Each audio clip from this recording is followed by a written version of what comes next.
Good morning, everyone. It is Saturday, March 27th, and we are here for another edition of Children's Social and Emotional Learning with Ms. Crystal.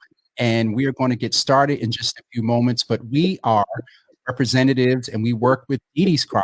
And Dee Dee's Cry is an organization that was started by Toy Burton. She's not here with us today, but we definitely want to shout her out. She is the founder, and she started this organization after some years of recognizing in the community and after the death and suicide of her sister, Shea Morris. She started this organization because she found in communities of color there aren't a lot of opportunities and not a lot of resources available when it comes to services, programs, and support that help us with our mental wellness and also help us clearly define mental wellness versus addressing mental illness. And so that is the foundation of Dee Dee's Cry. The Louis D. Brown Peace Institute is our financial sponsor. And if you would like to make donations, you are able to go to www.ddescry.com, or you can mail a check to the Louis D. Brown Peace Institute. And please put a note in the memo there and let them know that that donation is for the Louis D. Brown Peace Institute. But again, good morning to you. And I'm going to bring Miss Crystal so she can greet you as well and say good morning. And we're going to jump into our presentation right after that. And it's she'll let you know what the title is, but I'm looking forward to hearing it because I get to see it early. So, but Miss Crystal, good Saturday morning to you. How are you? Good Saturday morning. I'm good. I can't complain. Another day. Blessed to be awake, blessed to have breath in my body. Today's conversation is going to be about the talk that we have with our children. Not the Black people talk that seems to be needing to being had these days, but the talk to get to know your child, to understand your child, to understand their personality, to understand their environment, what's going on. I like to think over the weeks we've talked about a multitude of topics between having conversations, early intervention, Boston Public Schools, advocating for your children, parenting styles for children, myths and statements, like trying to break those understandings that children are adults as well. Not adults, but they have minds and opinions and thoughts and feelings as well. Definitely not adults. So today I want to dive just a little bit deeper into the conversation that we need to have with our children, and getting to know them better, and the types of questions and statements and things that we believe in, and how to open them up and kind of join their world. So, statements to think about, right? Most families believe that children should be focused on education, family, and religion. When puberty happens, all types of thoughts and feelings go through these children's minds. And I feel and believe strongly that we need to be mindful of that. We need to be cognizant of their emotions and what they're going through in their thoughts. And even though we may believe that they should focus on education and focus on family, there's other things that play a role in who they are. And if we try to enforce what we believe and what we think should be the focus, that leaves a lot of unanswered questions, a lot of unanswered feelings, right? Somewhere around the late elementary years, 4th and 5th grade, is when children start to really focus and care about their identity.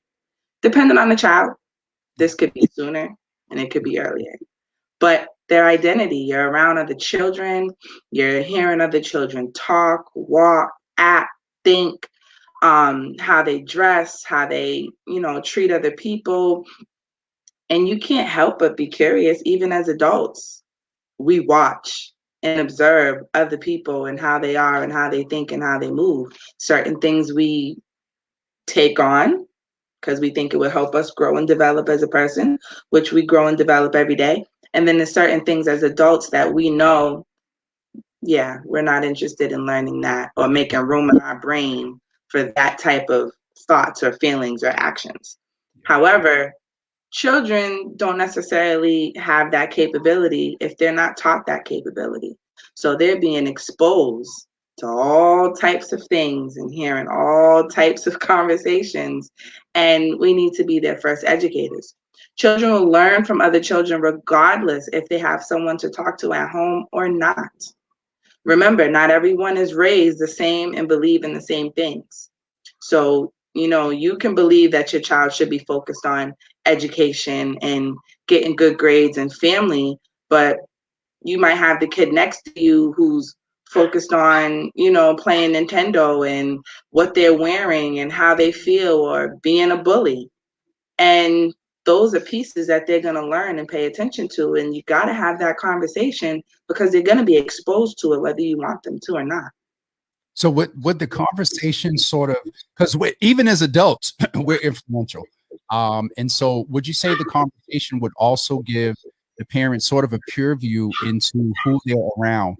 What sort of social and emotional learning, what sort of social construct or circle they're building around themselves. So not only can you advise, but you can also get some intel to what you may do not advise, because your point about not trying to mold them into who you are, but it'll give you some insight if you just sit and talk with them. It'll give you some insight of who they're around. Because if you hear something strange that's not coming out of your house, you know that happened or came from somewhere.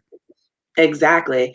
And, we'll get into that a little bit more, but the more you learn their environment, the more you can learn about who they are, because your children aren't going to tell you everything.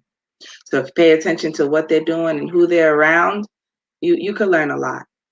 Educate and talk to your child before the world does it for you. And Yeah, capital and bold on the word world.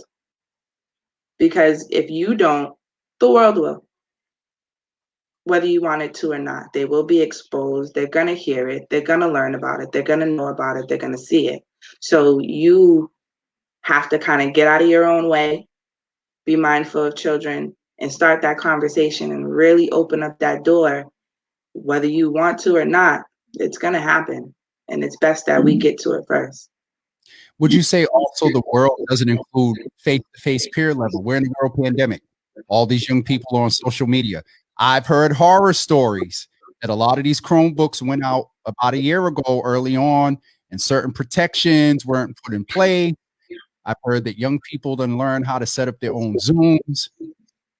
And some of those Zooms are revealing, and I'm talking about elementary. So would you say the world also, and should they also pay close attention to their virtual spaces as well, especially now? Absolutely. Yeah, I heard that most definitely, where people have, I guess, bombed, as you would say, their Yes. Zoom Yeah. calls that were not invited. Technology is probably the scariest part of this 2021 generation and moving forward, because it's only becoming more in depth in technology. Um, so yes, you got to have the conversations. You could have your child not have no cell phone, no social media, but he or she's at school, and the next friend has a phone. So your child may not have their own TikTok or Facebook or Instagram, but the other child does. So he or she can still see what's going on. Hey, look at this. Let me show you what I saw. So they're still going to hear about it. So you can avoid it all you want. I'm encouraging you to open up those conversations and open up your mind.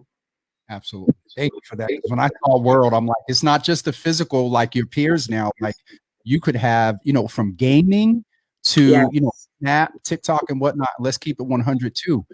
Even though they may not have a phone, they're not only getting that other person's account, they're smart enough, and the other person is saying, well, you can sign into yours on mine. Yeah. So I just, the youth worker in me is always going to come up. So I'm sorry, Miss Crystal, this is your space. You're absolutely right. Children are smart. They're resilient. They will find ways around it. So these are a couple of questions that I think could really help get the conversation going, right? Ask them what they like and don't like about school. You can hear the child say that he doesn't like the teachers. Well, why don't you like the teacher? Because the teacher's always telling me that I need to pay attention and do this, and it seems like they're always picking on me. So does that mean you're not paying attention in school? Or the teacher won't let me sit next to my friends. Okay, so you seem like you want to socialize, you seem like you want to be engaged. Or I have someone who I asked that question to, I won't say no names, and not my child though. And and the response was, I don't like school. Why? Just too much work. Okay, so this child is not engaged, is not interested. There's no spark there to want to be in school. He's not liking it. So what are we going to do about that? We have to engage that. We now need to get involved, because this child just blatantly told you, I don't like school. Mhm. I don't like the work. It's too much. Too much is going on. We want to try to turn that around. Get more engaged, participate more, maybe do some extracurricular activities, figure out some subjects he may like, some subjects she may not like, but they may make it seem like the whole thing is just horrible. But if you engage in the conversation, you'll find out, well, I really do like math. And then it's like, oh, okay, well then you don't dislike school entirely. You just Right. don't like this particular teacher or this particular class, because this teacher could be a stickler or a little bit more, adamant about certain things being a certain way. So, do they like sports? Are they interested in any clubs or after school programs? You want to know that your child likes school, and you're not sending them to somewhere that they don't want to be at. And if they don't want to be there, like I just said, you want to open that door and try to turn that way of thinking around. Because the last thing you don't want is a high schooler going into school still disinterested and uninvolved, and you're trying to promote them to go to college, but they have not liked school all these years, and no one has tried to change that way of thinking. So, you want to get it early. Ms. Crystal, Yes. based on our previous sessions, I think one of the things I'm thinking here is not also the social aspect or getting them to recognize other subjects, but I don't like school could be a general statement, and inquiry and talking with them may also lead to the fact that they may have some issues. Good point. Anywhere from, a new onset of dyslexia that they've been able to get beyond and get by and whatnot. There may be Going some back to the DPS concerns, yes, exactly. yes. So That was a part of that. yep. So I think that just wanted to raise that, but out of all the wonderful stuff and nuggets I'm catching them, that you're teaching, Yeah. that was one of the things that I thought of, was that not only will it engage the conversation, you get to know them, but at worst case scenario, you may find that it's not a social thing, but they may actually be struggling. And this is now a time that you can still have some level, maybe not early intervention, but some level of intervention. Absolutely. Yeah. I mean, they got social emotional supports. They have counselors, they have school psychologists there for children to talk to. So yeah, you wanna open that door. He might, he or she may turn around and say the homework's just too hard, and then what's hard about the homework? And then you realize that, he's having a hard time putting one and one and equals two together. And that could be the most simplest problem for him or her or his age group. So yes, it may very well open the conversation for deeper concerns and deeper challenges that maybe you weren't aware of, which is why you got to talk. They will let you know things if you know how to listen and have the conversations. Ask them about their friends and the types of personalities that they may have. you know who your child associates with can give you insight about who they are and how they think. So if your child is hanging out with, don't mind my doggy. If your if your child is hanging out with all the disruptive children, let me say that word, the ones who don't care and just hang out, and they want to do this and do that, and it's not the most productive things to do. I So wonder. But yet your child is calm and quiet and cool and collective, but you notice that he or she is hanging out with a completely different crowd that doesn't really match who your child is. Look into that. That mhm. that says a lot, because a child could be one way at home and another way at school, right? Let's talk about the pandemic joke where all the people were saying that all y'all providers that were telling the parents that your children are X, Y, and Z, y'all learned today that everything that the teacher and stuff was saying. Absolutely, absolutely. Or those children that, they're just so sweet at home and then they get on the back of that bus, that MBTA bus, and they cussing, they yelling, they swearing, they jumping on the back of the bus, but let you as the parent have been on that bus. They've been sitting there good and calm and respectful, but when they get around their friends, they get a sense of freedom. They feel like, they're in charge and they can do what they want to do. And I respect that home, but when I'm with my friends, I got to be down with the get down, So you want to be mindful of who they're friends with, because the type of friends that they carry gives a lot about who they are or who they may want to be. Gotcha. Right? How do they feel about their friends? Right? Maybe that's just the crowd that they ended up associating with. Maybe only one friend is someone that they're really close with. Maybe everyone else is just associates, right? Maybe they became friends with that friend and that friend had 3 or 4 other friends, and now your child has a whole clique, but didn't necessarily intend on that and really is only close to one of them, which I've seen happen. And that your child may then reveal, well, I really only like so and so and so and so and so and so. They're just mean and they're always talking about such and such and doing this and that. And then it's like, oh, okay. So not necessarily who you're hanging out with is who you want to be with, but because you're friends with this person and this person is friends with these people, now there's a whole dynamic happening here, right? So you want to look into that. You want to engage and inquire about who they're friends with, who they dislike. They can have friends that they still don't like, right? So just go into that. It can tell a lot about you. Ask if they like someone or if someone likes them. I know parents don't like having these conversations in regards to, oh, we're not having boyfriends, we're not having girlfriends. You cannot want that. Absolutely. I think we all want our children to stay children, focus on education, keep their mind on the straight and narrow, and stay on a good path. However, they still have feelings. They still start to click up, and that 4th and 5th grade is when it really happens. Trust me. I'm going back and I'm like, that's when I remember when you can refer to the word click, it was 4th grade. It was 4th grade, the back of the bus. So yeah, I'm having some memories here. Sorry. Exactly.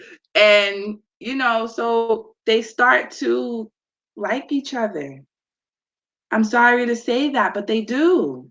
And you may have some kids that may still very well, ew, boys are nasty, ew, girls are gross. They may still very well feel that way at 4th and 5th grade, depending on how sheltered your child may have been, or maybe they're just not interested yet. However, the boys and girls interest in liking each other definitely are happening at 4th and 5th grade. This is coming from an educator who's witnessed it, a parent who has heard it, and working with that age group in the capacity that I worked with them. It was more like I heard all the tea. They came to me with all the information. Stuff you won't tell your parents. Exactly. So I had, and I kind of appreciated it because I was able to be a mentor. Now, trust me, I'm not going to allow anything to be said or done that needed to be reported by any means necessary. Yep. However, you overheard conversations. They did come to you with subliminal conversations, not saying it outright, or just simply, my child would just tell me everything. So I would know. And they're having full-blown relationship issues with their friends.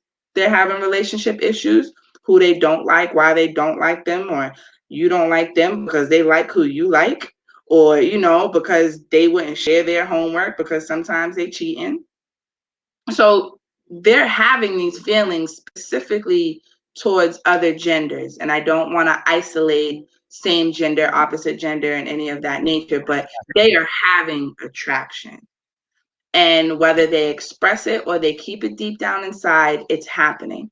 And I encourage parents to definitely try to observe that, see who they're seeming to play with the most, see who they seem to be more engaged with. Is there someone that they particularly seem to be more close to?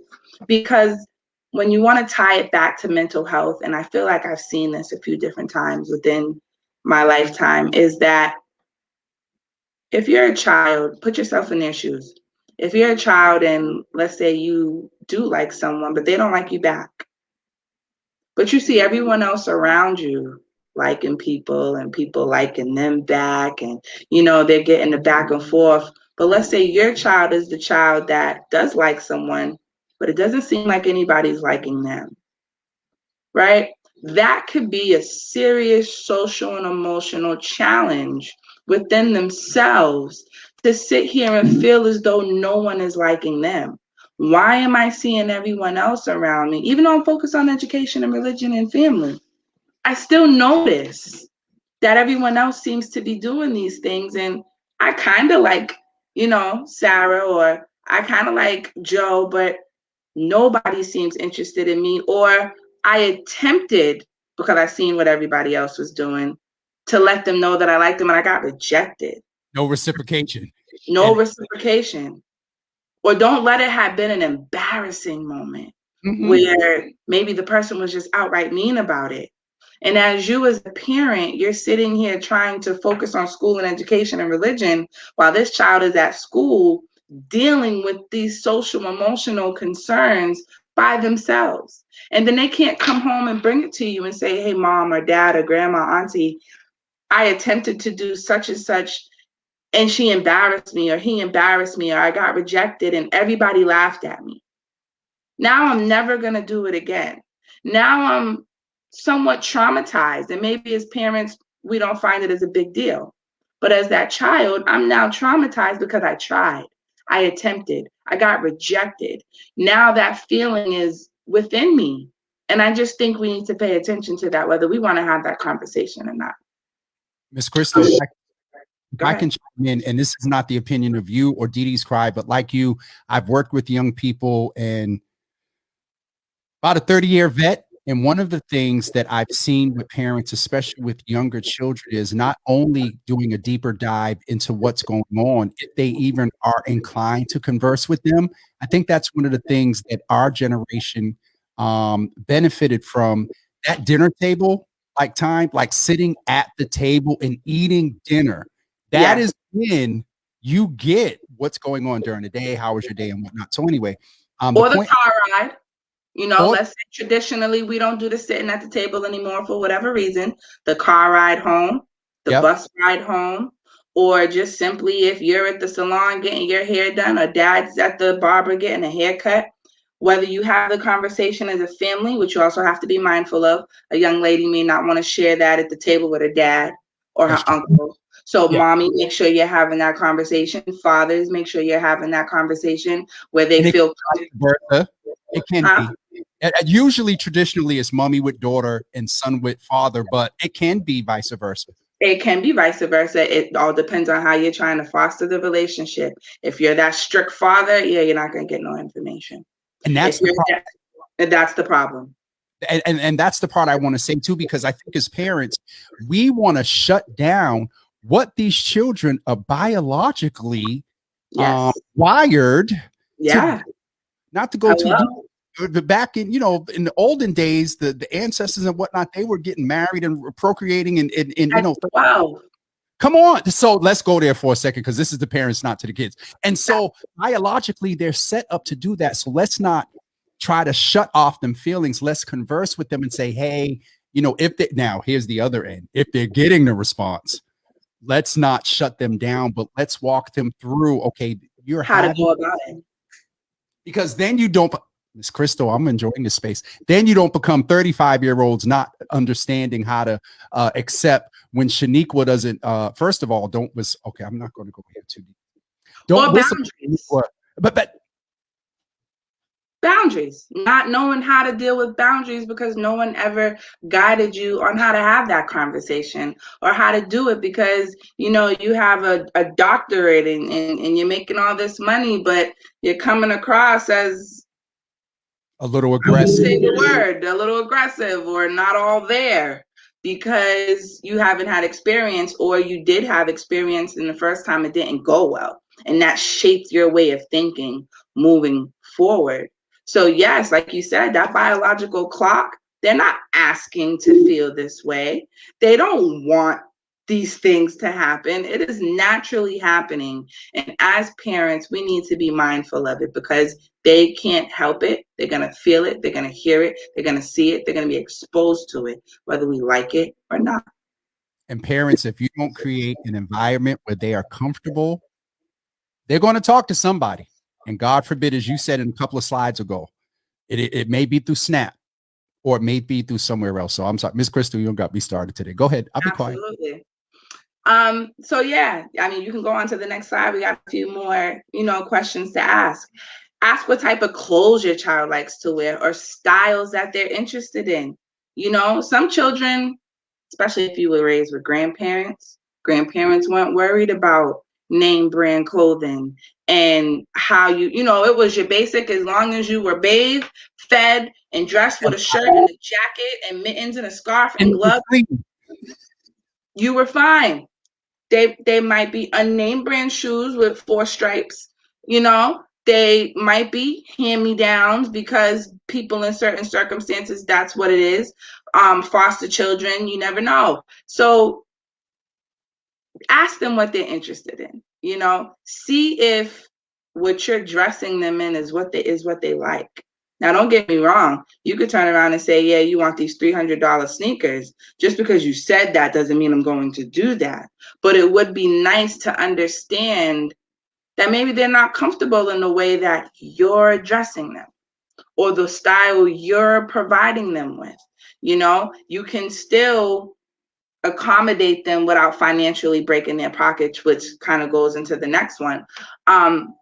But again, if a young boy or girl notices that everyone else is wearing name brand clothes, they may very well be interested or may have questions as to why they're not.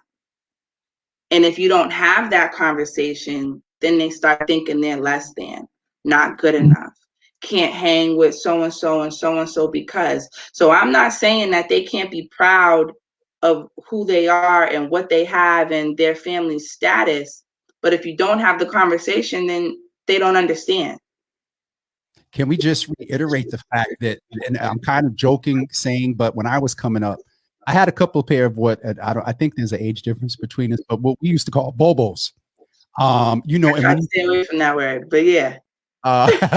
When you go away from, when you said 4 stripes, let's just name, we're being facetious about it, but let's just name that unfortunately there are some young people that bully, that are mean or whatever, or perceived to be mean, or let me reframe it, don't know how to communicate a difference of opinion or thought. Thank you, Ms. Crystal.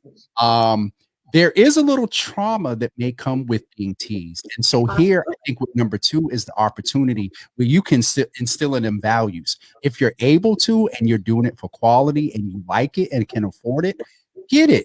But don't do it, as we used to say, to keep up with the Joneses.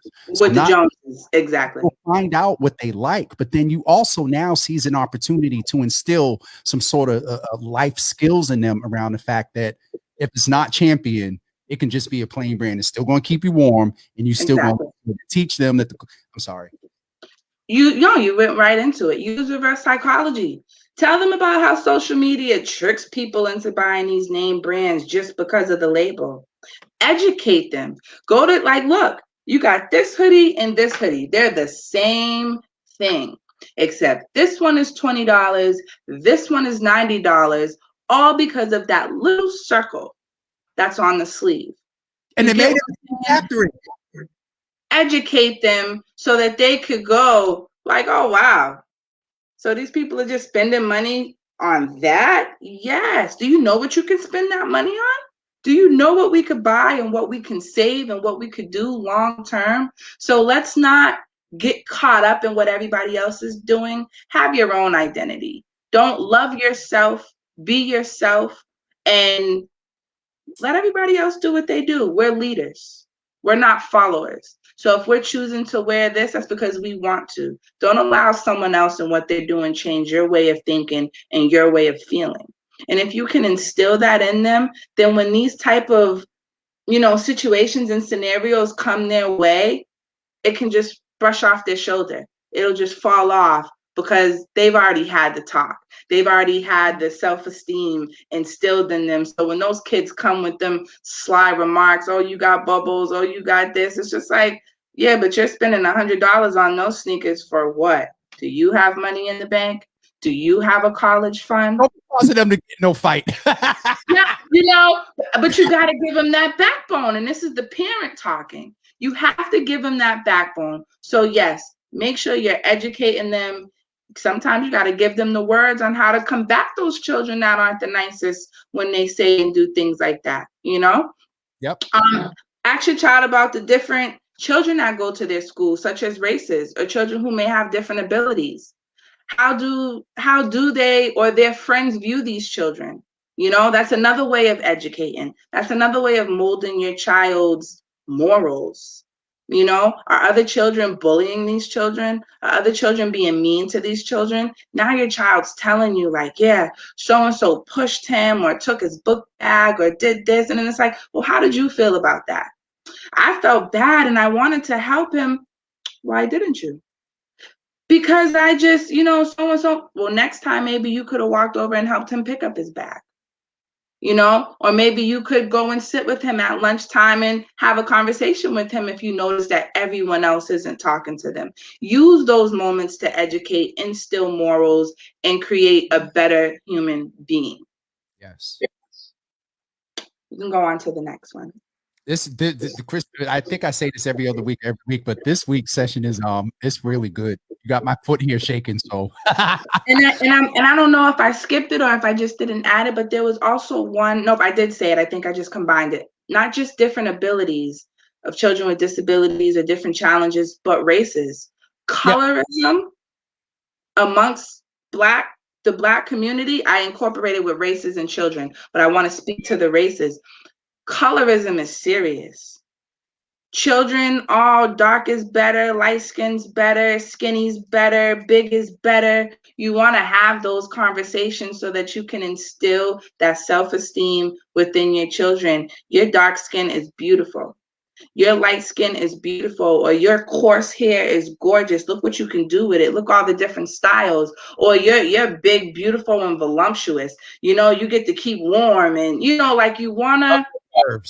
Right. Love your curves, love who you are. So along with the labels and the clothing, love your identity, love your body, love your skin tone, love your hair. You want to have these conversations full circle on all those topics, because at school, they could be bullied because they're darker.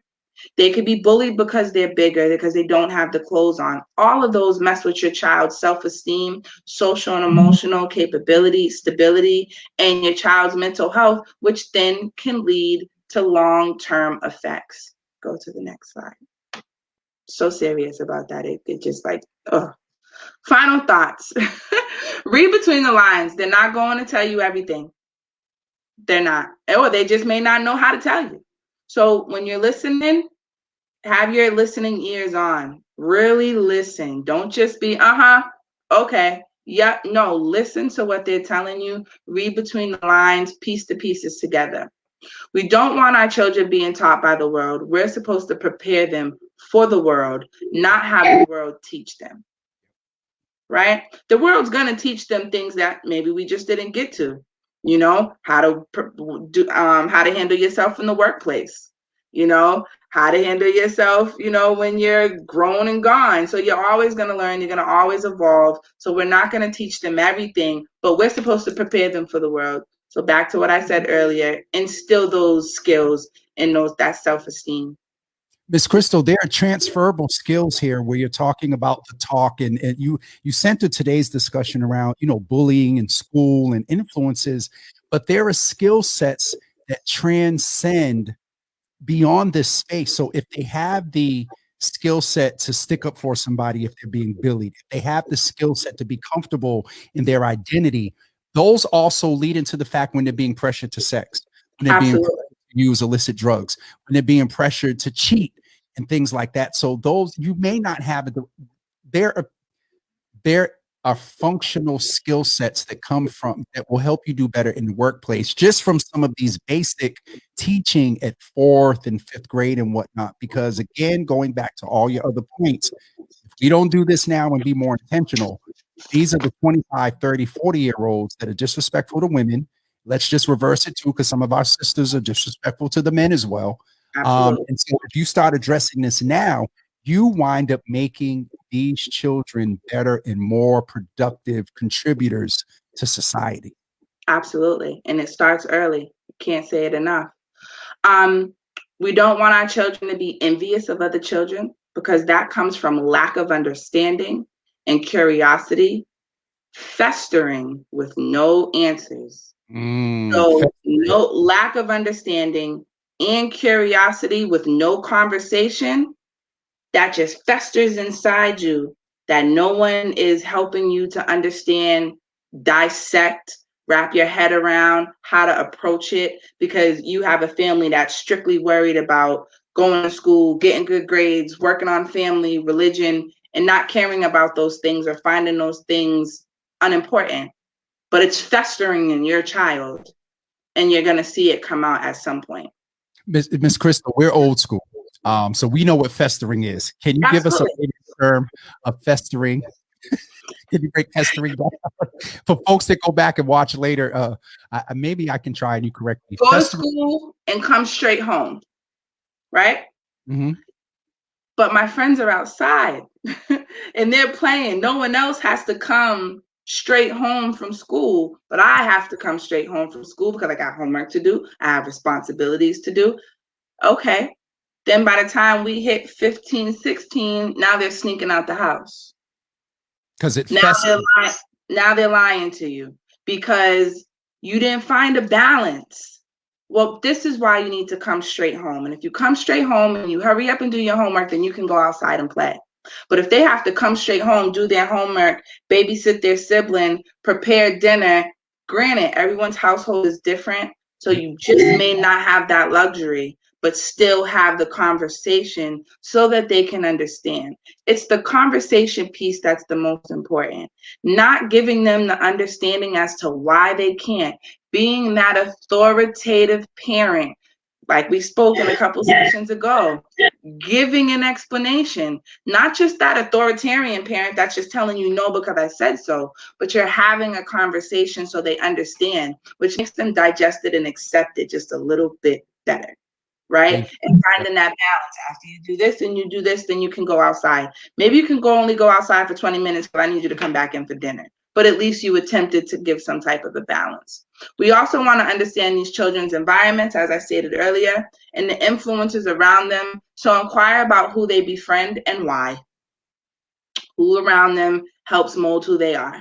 Ask them about the different children in their school and make sure they view and understand and accept them. Teach them.